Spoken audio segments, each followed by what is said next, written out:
Hello Kasiperers. Dahil Judith ng Portside Lifeboat, kailangan ay waterborne.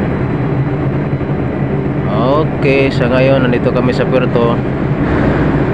I-lowered na namin, waterborne din, maneuver. Okay, Charlie number 2, all crew inside, ready? Ready sir, ready for the lowering. Okay, we'll start lowering.